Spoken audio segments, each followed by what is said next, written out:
Hello everyone, welcome back to the extended training series. Yesterday we talked about long and short vowels, which was day 1. Today we will talk about mouth shapes and descriptions as to how to get those sounds to come out correctly.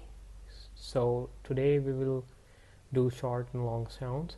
So when you're trying to pronounce short I's, what you can do is your lips need to be slightly smiling, mouth almost closed, and tongue high but relaxed, so it shouldn't be touching the roof of your mouth, which we generally do when we speak.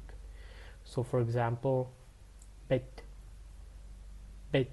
right? So it's gonna be a little uncomfortable while you're beginning, but over time you'll get used to it. As you repeat it over and over again, your mouth shapes would not be that evident going forward. So just repeat some short I words such as bit, ship, some things like that repeatedly, so it'll help you practice. Again, it's going to take some time to get comfortable.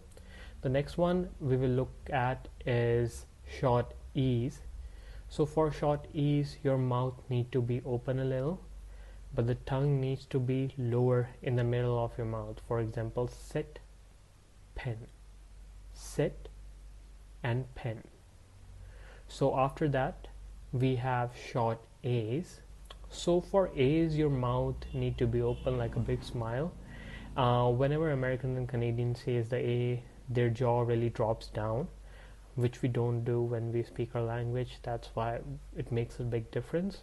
So at the beginning it's going to be a little uncomfortable since our jaw bones are not used to it, but over time as they become more relaxed, you won't feel the uncomfortable sensations anymore. So your jaw really needs to go down. For example, bad, bat, cat, caught, right? So your jaw needs to drop down as much as you can. Okay, now we have short U's. For the short U's, your mouth needs to be relaxed. Your tongue needs to be lower in the center, so don't stretch your jaws as much. That's the mistake that most people make while trying to get them right. So for example, cup, cut, cup, cut. So my tongue doesn't touch the roof of my mouth again. Now we have short O's. Your mouth needs to be open, slightly round.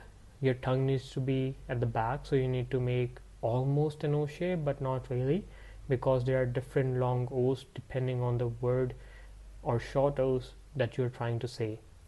So for example, caught, hot. If I say it even more tightly, it'll be caught. So it's not caught, it's caught. Alright, then you have your short U's again. So for example, for these words, your lips form like a small smile, but not really close together. Your tongue almost touches the roof of your mouth, but don't really touch them. Just keep your muscles overall relaxed. So for example, pull and put, pull, put.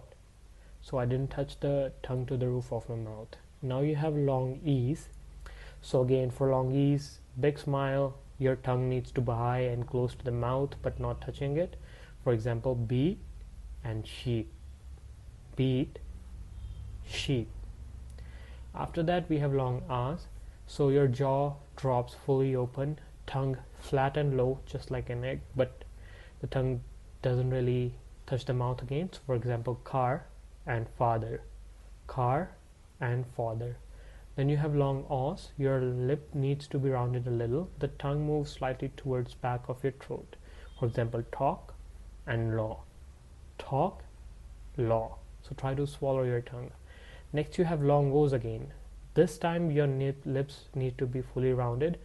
The tongue needs to be high and back up. For example, boot and food, boot and food. Depending on the word, the shape of your mouth will change. And the last one is long R's. For example, bird, girl, bird, girl.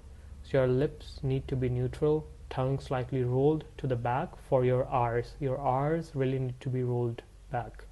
So you need to practice these daily over and over again. Again, it's going to be uncomfortable at the beginning, but over time as you get used to it, it'll become much better. So especially your R's and your A's, that's where we have most of the confusion. And the O sounds as well. Again, this is not always true for all the words. The O that you make with your mouth will be slightly lower or more open or less open. Your tongue might be slightly forward, backwards, up or down depending on the words. That's something that you learn over time as you listen to those words over and over again. So that's your lesson for today. Hope you have a good day.